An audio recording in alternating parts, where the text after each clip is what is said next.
જય હિન્દ મિત્રો, હું મિલન વરિયા. આપણી આ ચેનલ લર્ન ટુડે લીડ ટુમોરોમાં તમારું બધાનું હાર્દિક સ્વાગત છે. તો આપણે જોયું હતું કે સપનાથી સફળતા સુધી કઈ રીતે પહોંચાય, અને સિલેબસ પણ જોયો હતો કે નોન ટેકનિકલ સિલેબસમાં કઈ કઈ વસ્તુઓ આવે છે. એમાંનું જ આપણે એક પોર્શન, એક સબ્જેક્ટ ભારતનું બંધારણ એ કંઈક ચાલુ કરી દીધું હતું. એમાં આપણે જોયું હતું કે ઈસ્ટ ઇન્ડિયા કંપની અને બ્રિટિશ રાજનો સમયગાળો કેટલો હતો, અને ઈસ્ટ ઇન્ડિયા કંપનીનો સમયગાળો હતો એ સમયગાળા દરમિયાન એ લોકોએ કયા કયા એક્ટ લાગુ પાડ્યા હતા. એમાંના આપણે already 3 charter act, regulating act અને પિટ્સ ઇન્ડિયા એક્ટ જોઈ લીધો હતો, અને અગાઉ 4 લેક્ચર ઓલરેડી અપલોડ થઈ ગયા છે. જો તમે ન જોયા હોય તો પ્લેલિસ્ટમાં આપેલા જ છે, ત્યાંથી જોઈ શકો છો. હવે આપણે વાત કરીએ કે ઈસ્ટ ઇન્ડિયા કંપનીનો સમયગાળો 1773 થી 1858. એમાંનો છઠ્ઠો એક્ટ ચાર્ટર એક્ટ 4, બરોબર, જે બહાર પાડવામાં આવ્યો હતો 1853માં. હવે એમાં કઈ કઈ બાબત હતી એ આપણે વન બાય વન જોશું. કે ચાર્ટર એક્ટ 4 છે 1853, એમાં કઈ કઈ વસ્તુ હતી તો કે પ્રથમવાર ગવર્નર જનરલની પરિષદને કાયદાકીય અને કારોબારી કાર્યને અલગ કરવામાં આવ્યા હતા. કે ગવર્નર જનરલનું જે પદ હતું એમાં કાયદાકીય અને કારોબારી એ બે કાર્યોને અલગ પાડવામાં આવ્યા હતા ચાર્ટર એક્ટ 4 અંડરમાં. પછી આપણે જોઈએ કે કાયદાકીય પરિષદ, વિધાન પરિષદમાં 6 સભ્યો ઉમેરવામાં આવ્યા. હવે કાયદાકીય એના માટે એ લોકો એક બોર્ડ બનાવ્યું હતું, જે આપણે આગળના એક્ટમાં જોઈ લીધું છે કે બોર્ડ ઓફ કંટ્રોલ જે રાજકીય હતું એમાં 6 કમિશનર હતા. એ 6 કમિશનર સિવાય ચાર્ટર એક્ટ 4માં બીજા 6 સભ્યો ઉમેરવામાં આવ્યા. એટલે ટોટલ કેટલા સભ્યો થઈ ગયા રાજકીય બાબતે? 12 સભ્યો થઈ ગયા. પછી આપણે આગળ જોઈએ કે કર્મચારીની નિમણૂક માટે સ્પર્ધાત્મક પરીક્ષાની વ્યવસ્થા કરવામાં આવી. કે ઈસ્ટ ઇન્ડિયા કંપનીમાં જે વ્યવસ્થા જાળવે છે એમાં જે કર્મચારીની નિમણૂક છે એમાં ઓપન એક્ઝામ ચાલુ કરી દીધી, સ્પર્ધાત્મક પરીક્ષા ચાલુ કરી દીધી ને નિમણૂક ચાલુ કરી દીધી. પછી આપણે જોઈએ કે રાજકીય એટલે બોર્ડ ઓફ ડિરેક્ટરની સંખ્યા 24માંથી 18 કરવામાં આવી, અને એ 24માંથી જે 18 કરવામાં આવી એમાંથી 6 સભ્યો છે એ કોની ભલામણથી નિમણૂક કરવામાં આવશે? તો બ્રિટિશની ભલામણથી કરવામાં આવશે. હવે રાજકીય જે બોર્ડ ઓફ ડિરેક્ટર હતું એમાં જે સભ્યો હતા 24માંથી 18 કરી દેવામાં આવ્યા. હવે 18માંથી 6 સભ્યો કોણ નિમણૂક કરશે? બ્રિટિશની ભલામણથી એને નિમણૂક કરવામાં આવશે. તો આપણો આ ચાર્ટર એક્ટ 4 હતો. અને પછી આપણે જે ઈસ્ટ ઇન્ડિયા કંપનીનો જે સમયગાળો હતો 1773 થી 1858, એ અહીંયા ઈસ્ટ ઇન્ડિયા કંપનીનો સમયગાળો પૂરો થાય છે. જે લોકોએ 6 એક્ટ ભારત ઉપર લાગુ કર્યા હતા.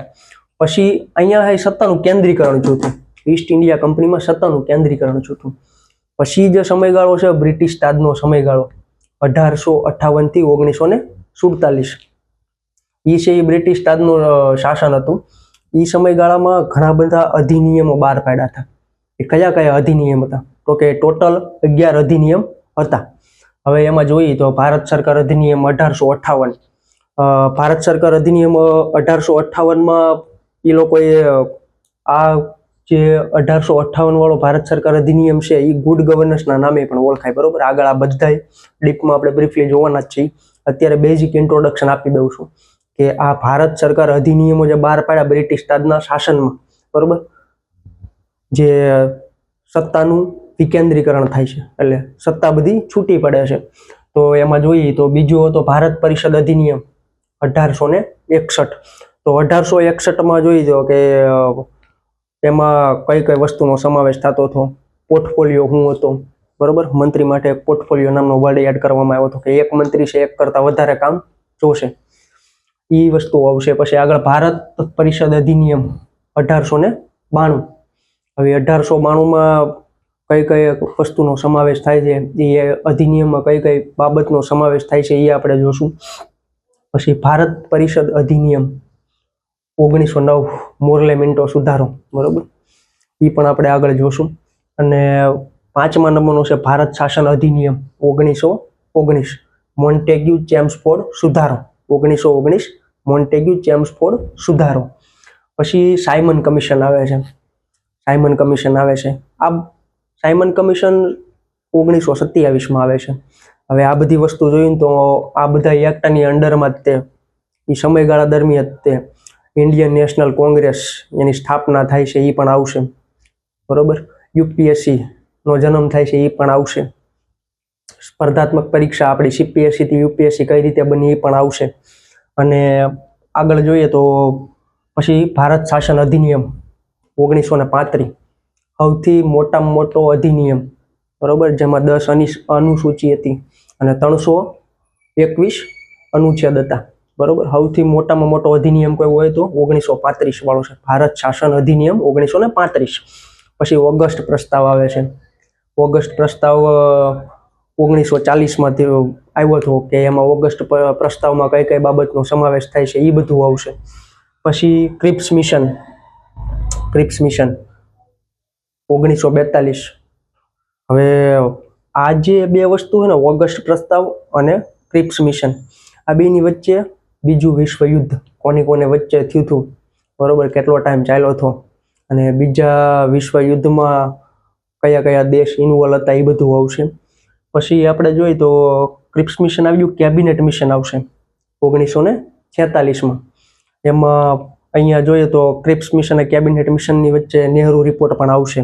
બરોબર. નહેરુ રિપોર્ટ આવશે કે સૌથી પહેલા બંધારણ સભાનું જે પડકાર આપવામાં આવ્યો હતો બ્રિટિશરો દ્વારા કે તમે એવું બંધારણ બનાવો કે તમારા બધા દળોને અથવા તો તમારી જે રાજકીય પાર્ટીઓ છે એને એના માન્ય હોય, તો એ બધું આવશે. અને છેલ્લે છે કેબિનેટ મિશન આવી ગયું. પછી માઉન્ટ બેટન યોજના 1947. બરોબર. ભારત અને પાકિસ્તાન કઈ રીતે બે ભાગલા પડ્યા, બરોબર, કઈ રીતે એમાં જે ચૂંટણી થઈ હતી એના કેવા કેવા રિઝલ્ટ આવ્યા હતા, વિરોધ કોણે કર્યો હતો, કઈ રીતે ભારત અને પાકિસ્તાન બન્યું, બરોબર, એ બધી વસ્તુનો સમાવેશ થાય. એ બધું ધીરે ધીરે આપણે જોશું.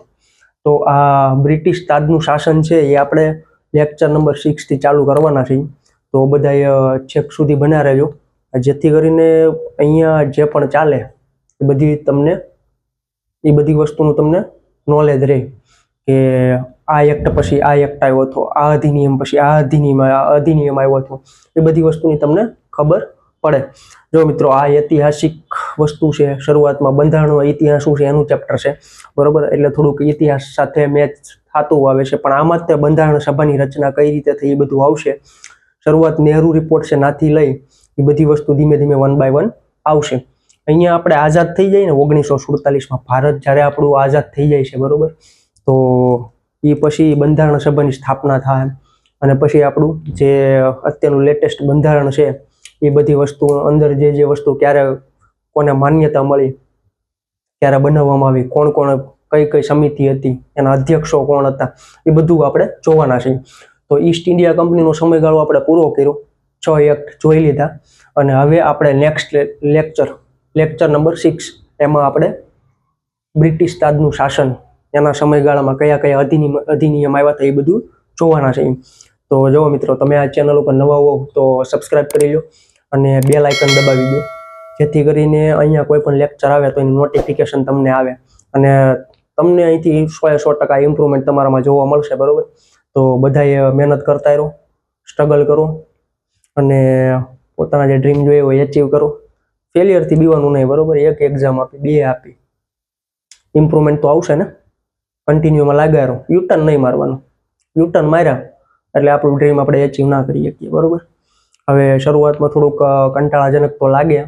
એનું રીઝન છે કે કોઈ દિવસ બુક હાથમાં ન લીધી હોય અને ડ્રીમ જોયું હોય ને પછી સિલેબસ જોઈએ ને પછી એમાંના ટોપિક ચાલુ કરીએ એટલે એમ થાય કે આ આપણીથી ભેગું થાય નહીં. અને પછી શું કરે, ઘણા માણસો, ઘણા વિદ્યાર્થી એવા હોય યુટર્ન મારી દે, અટકી જાય એના. અને ઘણા એવા હોય જે સિલેબસ કવર કરતા રહે એટલે એ લોકોને ગ્રીપ આવી જાય અને એક્ઝામ આપે એટલે વધારે આઈડિયા આવે. ફેલિયર આવે તો ફરીવાર ટ્રાય આપે, જોવે ક્યાં ભૂલ થઈ હતી. અને અમુક માણસો એ તરત સફળ થઈ જતા હોય છે. એવા ચાન્સ બહુ ઓછા છે. તમે તમારું 100% આપો તો એ લિસ્ટમાં તમારું નામ હોય શકે, પણ તમારે સ્ટ્રગલ કરવી પડશે, મહેનત કરવી પડશે. તો આજ માટે એટલું જ તે. આગળ આપણે લેક્ચર 6 આવશે હવે, તો બધાએ કન્ટિન્યુ જોતા રહેજો, અપલોડ થઈ જશે. જય હિન્દ, જય ભારત.